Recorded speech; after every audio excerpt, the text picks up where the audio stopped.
Hello students, ये आपकी class second year commerce की अकाउंटेंसी की क्लास है जिसमें हमारा चैप्टर चल रहा है कंपनी खाते। और इसमें हमारा कंसेप्ट है अंशों का निर्गमन तथा हरण। उसी क्रम में एक नया क्वेश्चन है। एक कंपनी 20,000 समतांश निर्गमित करना चाहती है। एप्लीकेशन पे 3 रुपये, अलॉटमेंट पे 4 रुपये, फर्स्ट और फाइनल कॉल एक साथ है 3 रुपये। एक अंशधारी है सुलभ, इसके पास 1,000 अंश हैं और इसने अपना अलॉटमेंट और फर्स्ट एंड फाइनल कॉल का पेमेंट नहीं किया है। इस क्वेश्चन में एक नई एडजस्टमेंट है। कंपनी 20,000 अंश इशू करना चाहती थी, लेकिन आवेदन आए हैं 28,000 के, यानी 8,000 अंशों के अतिरिक्त आवेदन हैं, जिनमें से 3,000 अंशों का धन वापस कर दिया गया, यानी रिटर्न हो गया। बाकी बचे 5,000 एक्स्ट्रा जो हैं, यानी 28,000 में से 3 खत्म करके 25,000 अंशों को 20,000 अंश आनुपातिक यानी प्रोरेटा आधार पर आवंटित कर दी गई। अतिरिक्त राशि आवंटन में समायोजित की गई, यानी कुल 8,000 में से 3,000 को वापस करके जो एक्स्ट्रा मनी 5,000 थी वो पैसा हम आवंटन पे समायोजित करेंगे। लेकिन यहाँ पर जो आवंटन है वो अनुपातिक है। अनुपातिक का मतलब है, हम इस क्वेश्चन में ये पढ़ेंगे कि जिन अंशधारियों ने 25,000 अंश जो वापस चला गया उसकी बात नहीं होगी, 25,000 अंश को मांगा था, लेकिन कंपनी ने उन्हें अनुपातिक आधार पर 20,000 अंश दिए हैं। यानी यदि 20,000 अंशों का कंपनी निर्गमन कर रही है तो कंपनी के पास एप्लीकेशन मनी 25,000 की है। एक्स्ट्रा राशि अलॉटमेंट में जाएगी। ऐसे क्वेश्चन में जहाँ पर अतिरिक्त राशि एडजस्ट की गई हो, जैसे अतिरिक्त राशि आवंटन में समायोजित एडजस्ट की गई है और उस कॉल का भुगतान किसी डिफ़ॉल्टर ने ना किया हो, जैसे सुलभ है, इसके पास 1,000 अंश है, इसने अलॉटमेंट का पेमेंट नहीं किया है, तो हमें थोड़ी सी कैलकुलेशन और करनी पड़ेगी। यदि सुलभ ने अलॉटमेंट का पेमेंट कर दिया होता तो इस कैलकुलेशन की आवश्यकता नहीं थी। दोबारा समझ लीजिए, आनुपातिक आवंटन में जिस कॉल में अतिरिक्त राशि को समायोजित किया गया है, यदि कोई अंशधारी उस याचना राशि का भुगतान नहीं करता, जैसे इस क्वेश्चन में अतिरिक्त राशि आवंटन में समायोजित हुई है और सुलभ ने आवंटन का पेमेंट नहीं किया है, तो हमें एक कैलकुलेशन करनी पड़ेगी। यदि वो अंशधारी जो डिफ़ॉल्टर है उसने उस कॉल का भुगतान कर दिया होता जहाँ पर अतिरिक्त राशि समायोजित हुई है, तो इस कैलकुलेशन की आवश्यकता नहीं थी। क्या कैलकुलेशन है? सुलभ के पास 1,000 अंश हैं, तो हम ये कैलकुलेट करेंगे पहले कि इसने मांगे कितने होंगे। जैसे यदि 20,000 अंश अंशधारियों के पास है तो कितने मांगे थे अंशधारियों ने? 25,000, यानी 20 और 25 का रेशो है। इस आधार पर हम ये देखेंगे कि 1,000 अंशों पे सुलभ ने कितने मांगे होंगे।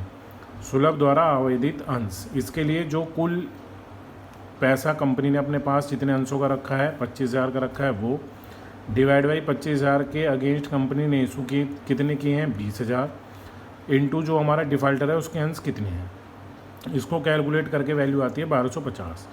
इसका मतलब है सुलभ ने 1250 अंशों को मांगा होगा, लेकिन कंपनी ने 1,000 अंश दिए हैं।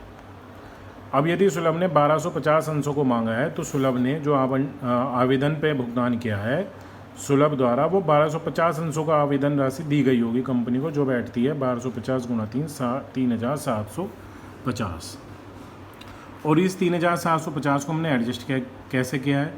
सुलभ को हमने दिए 1,000, तो 1,000 अंशों का पैसा 3 रुपये के हिसाब से तो समायोजित कर दिया हमने एप्लीकेशन में। अब बचे 750 एक्स्ट्रा, वो 750 हमने समायोजित किए हैं सुलभ के लिए अलॉटमेंट में।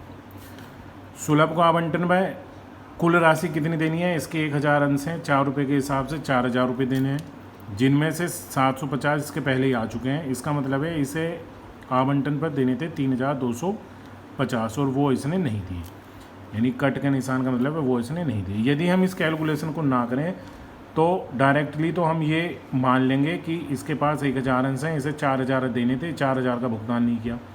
लेकिन कैलकुलेशन से स्पष्ट हुआ कि वास्तव में इसे 4,000 नहीं देने थे, 750 इसके पहले ही आ चुके थे, इसलिए इसको देने थे 3,250। तो जब हम अलॉटमेंट की राशि को कम करेंगे सुलभ के अंशों के लिए, वो 3,250 रुपये कम होंगे। 1 2 3 3 कॉल हैं, 2 एंट्री के हिसाब से 6 एंट्री कम से कम होंगी ही होंगी। पहली एंट्री एप्लीकेशन के लिए bank account debit to equity share application, क्योंकि यहाँ पे समता अंश कहा गया है इसलिए इक्विटी शब्द लग जाएगा। Bank account debit to equity share application account for application money received 28,000 अंशों के 3 रुपये के हिसाब से 84,000। इनको समायोजित किया गया है share application account debit to equity share capital to equity share allotment to bank.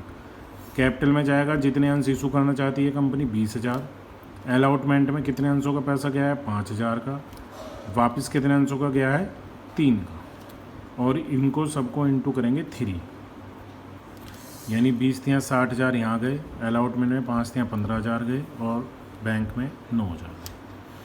फिर अलॉटमेंट ड्यू की बात है। अलॉटमेंट ड्यू किया जाएगा equity share allotment account debit to equity share capital for allotment due.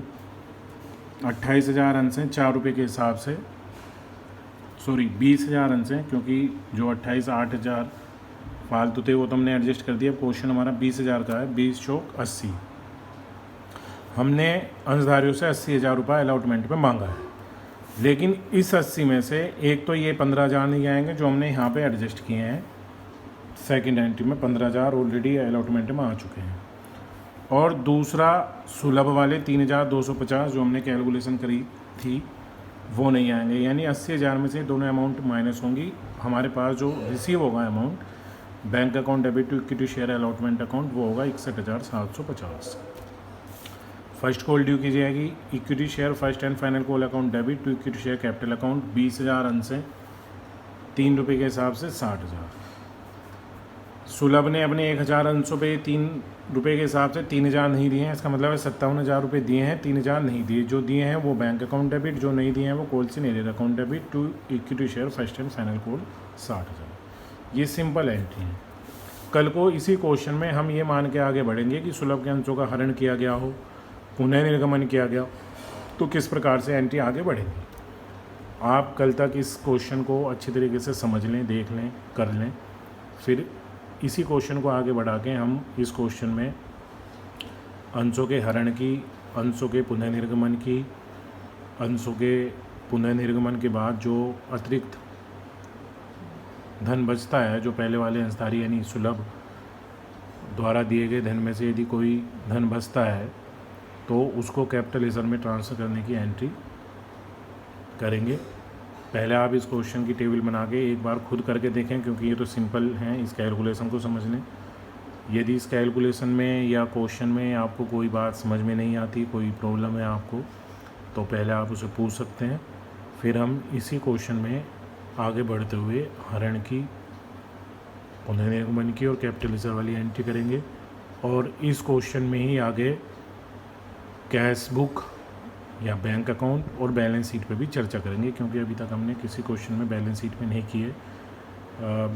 मेरा मानना ये था कि पहले आप थोड़ा सा अंशों के निर्गमन से संबंधित एंट्रियों को समझ लें। उम्मीद करता हूँ समझ में आपको आ रहा होगा। फिर आगे इसी क्वेश्चन को बढ़ाएंगे। Thank you students.